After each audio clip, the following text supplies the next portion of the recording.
voltar a falar sobre a votação do PL antifacção na Câmara dos Deputados, acontecendo nesse momento. O projeto tem como base o texto elaborado pelo governo federal e é relatado pelo deputado Guilherme Derrite, parlamentar da oposição.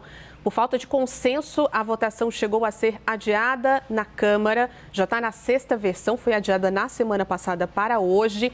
E o CNN Arena quer saber, esse projeto de Derrite resolve o problema da segurança pública? Para responder essa pergunta, nós receberemos aqui os deputados Sanderson, o Biratã Sanderson, do PL, e Tabata Amaral, do PSB, que estão nesse momento no Salão Verde com a repórter Carol Rosito. 2 minutos para cada resposta. Carol, começo por você. Obrigada pela participação aqui aos deputados. Oi, Juliana. Boa noite mais uma vez para você. Boa noite aos deputados Sanderson, deputada Tabata. Deputada, começo perguntando então para a senhora, vamos tentar respeitar esse tempo de 2 minutos e entender esse projeto, a última versão que foi apresentada há pouco dentro do plenário, inclusive pelo relator Guilherme Derrite, traz essa solução em relação ao combate ao crime organizado, ao combate de facções criminosas no país, que era originalmente a intenção do texto enviado pelo governo? Eu venho de São Paulo. Eu cresci em uma ocupação, cresci na periferia. E quem vem, de fato, da periferia não aguenta mais. Então, nós precisamos, sim, de um projeto que avance no combate ao crime organizado. Eu tenho dito, o crime organizado está cada vez mais sofisticado no Brasil, atuando em vários mercados.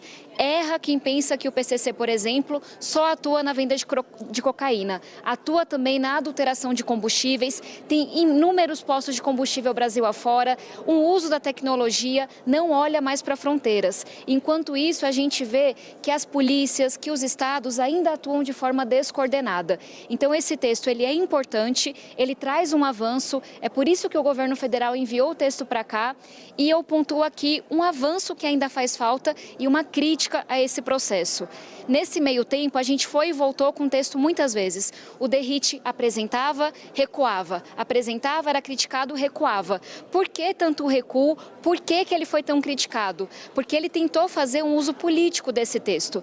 Tarcísio, governador de São Paulo, que é o chefe dele, é pré-candidato à presidência da República, e a gente viu ali uma tentativa de se colocar o Estado contra o governo federal, as polícias estaduais contra a Polícia Federal e até enfraquecer a Polícia Federal se tentou. Essa é a minha crítica. Esse tema é sério demais. Não deveria ser Lula contra Tarcísio, Derrite contra não sei quem. Deveria ser quem de fato está cansado do crime organizado, trabalhando pelo melhor texto para enfrentar os criminosos. E o que falta no texto ainda? Porque a gente criticou, ele teve que recuar e não está mais mexendo com a Polícia Federal. Mas tem uma coisa que ele ainda não explicou no texto, que é o quê? Ele olha acertadamente para quem está com fuzil na mão, para quem está na favela, para quem está na comunidade, para quem está aterrorizando a população, mas o texto é mais leve. Em alguns casos, nem olha para aquele crime de colarinho branco. É o empresário, é o político, é quem está envolvido com crime organizado, quem está lucrando, que tem uma pena muito mais leve. Então, eu estou com uma emenda, estou trabalhando para a gente aprovar ela, para que se olhe com o mesmo peso, a mesma medida para quem está na rua, mas também para quem está na Faria Lima, no escritório, lucrando com crime organizado. Muito obrigado pelo convite, Carol. Cumprimentos, deputada Tabata Amaral. Hoje, para nós, um dia histórico, porque finalmente o Congresso Nacional está debatendo um tema que é de anseio nacional. Qual seja, o enfrentamento efetivo e concreto às facções criminosas que há muitas décadas faz a população brasileira refém e cativa das ações do crime organizado. Vejam, isso que aconteceu agora no Rio de Janeiro é apenas uma fotografia. Se nós formos olhar, a Tabata é de São Paulo também tem o mesmo problema. Nordeste, a maioria das capitais do Nordeste também tem problemas de dominação territorial. Lá no sul do Brasil, no meu estado do Rio Grande do Sul, também há dominação territorial de facções. Isso acontece por quê? Porque o Estado brasileiro, nesses últimos 30 anos, governado majoritariamente por políticas de esquerda, permitiu que o crime organizado se agigantasse como está hoje. Então, agora, hoje, finalmente, estamos debatendo esse assunto. É um assunto que não permite a politicagem, é um assunto sério, que precisa de técnica para tentar achar saídas. Eu tenho muita convicção, estou no meu segundo mandato como deputado federal, tenho 25 anos de Polícia Federal e posso afirmar, não vai ser apenas com modificações legislativas que nós vamos resolver esse processo. Precisa de investimento. Eu digo sempre, Tabata, segurança pública são os 3 Is: investimento, integração e inteligência. De nada adianta nós termos aqui, e vamos aprovar, mas termos aqui uma legislação moderna se os governos federal e estaduais não quiserem investir dinheiro. Segurança pública carece de orçamento e hoje vimos que os estados trabalham amadoristicamente. O governo federal, então, nem se fala, porque nós, nem Ministério da Segurança Pública nós temos, a própria Polícia Federal sem dinheiro, não tem dinheiro hoje no governo Lula, nem para a confecção de passaportes, as diárias dos policiais federais estão atrasadas, postos da Polícia Rodoviária Federal sendo fechados, então o governo Lula, ao contrário do que diz, não prioriza lá na ponta o combate ao crime organizado. Então vamos agora, aqui no Congresso, iniciar esse processo, que é complexo. Não depende só do Congresso, é Poder Legislativo, Poder Judiciário tem que ajudar e o Poder Executivo também ajudar com orçamentos pesados para aí sim termos chance de vencer o crime que está organizado e nós, enquanto Estado, absolutamente desorganizados. Deputados, vou convidar a Ju para a nossa conversa.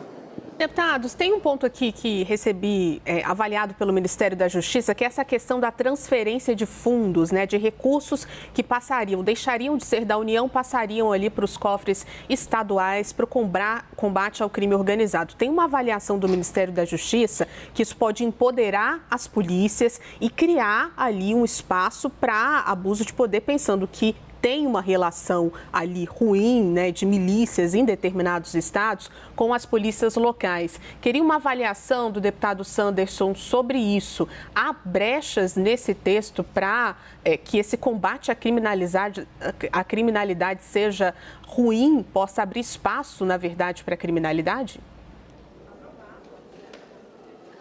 Primeiro, eu sou daqueles que acham que segurança pública precisa ter orçamento próprio. Assim como tem orçamento para a educação, e a Tabata é uma autoridade em educação, assim como o governo federal, por exemplo, tem orçamento próprio para a saúde pública, por que nós não temos no âmbito federal um orçamento para a segurança pública? Tem que viver de fundos. Esses fundos são instáveis. E mesmo assim, os fundos são contingenciados. Então, o relator Guilherme Derrite, responsável que é, estabeleceu que isso vai ser votado aqui no plenário, nós é que vamos decidir. Mas ele estabeleceu que o Fundo Nacional de Segurança Pública será dividido. As apreensões feitas pelas polícias dos estados ficarão com as polícias dos estados. As apreensões feitas pela Polícia Federal e pela própria Polícia Rodoviária Federal ficarão com a União. Eu acho que é uma repartição justa de uma migalha, porque o fundo trabalha com migalha. Nós precisamos de um orçamento grande, incorporado, um orçamento com musculatura para enfrentar o crime que, como eu disse, está organizado e nós, âmbito nacional, trabalhando amadoristicamente. Já passou do tempo de nós termos um Ministério da Segurança com um orçamento próprio. Se a falta de segurança, a violência urbana, tem afligido a população brasileira como um todo, por que ainda não temos um orçamento destinado com exclusividade para a segurança pública? Precisamos trabalhar ainda com fundos. Esses fundos, como eu disse, não resolvem nada, são paliativos que apenas trazem ali uma viatura, um conjunto de recursos para fazer enfrentamento esporádico de uma ação. Nós precisamos de um orçamento estável, todos os anos, forte, com a dinâmica possível de enfrentar o crime organizado. Avaliação da senhora. A gente gastou um tempão nas últimas semanas nesse debate que eu sinceramente acho que é pequeno. De um lado, Derrite e Tarcísio tentando enfraquecer a Polícia Federal. Por quê? Porque o Tarcísio se coloca como pré-candidato à presidência da República e do outro, o governo, obviamente, defendendo a Polícia Federal. Por conta da pressão que a gente exerceu para dizer que não, a gente não ia deixar que a politicagem enfraquecesse a Polícia Federal, esse tema avançou. E a gente tem um texto hoje que é mais consensual. Mas eu chamo a atenção que a gente ficou nessa briga besta de pré-candidatos, que apequena o debate, porque ele deveria ser muito mais profundo do que isso, e a gente não está olhando para uma questão que eu volto a dizer, é o crime cometido pelo tal do colarinho branco. Hoje, a gente tem denúncias muito graves, inclusive sendo investigadas, de que aqui no Congresso Nacional se tem representantes do crime organizado. É a entrada do crime na política institucional. Crime esse que a gente já sabe que está, sim, ganhando licitações. Por exemplo, Transwolf e Upbus lá em São Paulo, ligadas ao PCC, tinham um contrato com a prefeitura. Então, para mim, esse é o X da questão e, para mim, esse é o ponto de batalha. Por que é que o DERIT ainda não avançou, ainda não incluiu esse colarinho branco? Essa pessoa que está lá na Faria Lima, e é uma coisa que eu tenho até dito, vamos olhar para a Operação Carbono Oculto, que aconteceu lá em São Paulo. 30 bilhões de reais do PCC sendo lavados por fintechs na Faria Lima. Quem estava fazendo isso não estava usando esse dinheiro para comprar pirulito, para comprar bala. Era para comprar armamento, era para enfrentar a polícia, era para se alimentar do sofrimento das pessoas. Então, não vamos desviar o foco. A quem interessa que a gente tenha um texto que corretamente é duro com quem está com um fuzil na mão na favela, mas que não quer ser duro com quem está comandando tudo isso, seja da Faria Lima ou, infelizmente, do Congresso Nacional. Precisamos avançar nesse ponto. O Pedro também tem uma pergunta. Boa noite, deputados. A mesma pergunta para os dois, começando pelo deputado Sanderson. A questão da equiparação entre facção terrorista e facção criminosa e terrorismo é uma página virada ou existe a possibilidade de retomarem o projeto do Danilo Fortes e tratar desse tema novamente no Senado? Deputado. Não é página virada, nós inclusive hoje aqui vamos apresentar um destaque para incluir essa equiparação das facções criminosas de atuação interestadual e até, eu diria, internacional a grupos terroristas. Isso podia ter sido resolvido muito facilmente pelo próprio governo Lula, mas o governo federal é resistente. O ministro da Justiça já falou que não fez e não vai fazer o enquadramento ou a equiparação, vamos dizer assim, das facções criminosas que atuam no Brasil com grupos terroristas. O Paraguai já fez, assinando um protocolo administrativo. A Argentina já fez, assinando um protocolo de intenções de âmbito administrativo. Aqui nós vamos ter que recorrer ao Parlamento, ao Poder Legislativo, quando o próprio Poder Executivo podia ter feito. E não fez por quê? Porque sabemos quem tem as relações espúrias e cabulosas com um submundo do crime. Quem, aliás, sempre se vangloriou de ter relações com esse submundo do crime, não é a direita, não é o DERIT, não é o Tarcísio, não somos nós da oposição, não somos nós que somos contra a esquerda brasileira, ao contrário, são esses governantes que nos últimos 30 anos acabaram com o país. Em 30 anos eles conseguiram fazer com que o Brasil, que era um país pacífico, pacato, hoje o Brasil é um oásis para o narcoterrorismo e para o narcotráfico. Por quê? Porque governos omissos, deletérios, que permitem que esse tipo de situação acontece, não mandando forças policiais, não mandando forças para o controle de fronteiras. As nossas fronteiras, eu conheço, nossas fronteiras estão totalmente abandonadas e esse abandono faz com que as capitais sejam irrigadas com munição, com fuzis de alto calibre, com cocaína, com maconha. Nós temos aí não só o narcotráfico, mas o comércio de pirataria muito grande no Brasil, tudo porque as nossas fronteiras foram abandonadas por governos de esquerda sucessivos. Desde FHC, depois Lula, depois Dilma, esses irresponsáveis abandonaram o Brasil e hoje a população se sente simplesmente abandonada à própria sorte. Por isso o parlamento hoje tem que agir e vamos agir. Temos coragem sim para enfrentar faccionados, sejam eles delinquentes de rua, sejam do colarinho branco. Aliás, eu sou daqueles que colarinho branco, corrupto, tinha que ter pena de morte, inclusive, porque a corrupção é, assim, o câncer que tem acabado com o Brasil, infelizmente.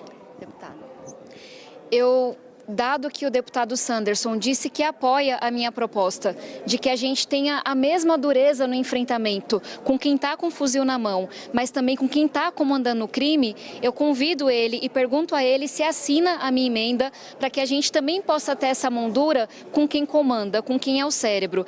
E falando sobre a equiparação com o terrorismo, eu queria perguntar para vocês que estão nos acompanhando, vocês realmente acham que essa cortina de fumaça é isso que vai resolver? Porque porque o próprio Derrite, por pressão ou porque teve que cair na real, entendeu que essa defesa dos bolsonaristas de que, olha, equipara ao terrorismo, assim o Trump pode invadir o Brasil e resolver. Gente, que maluquice!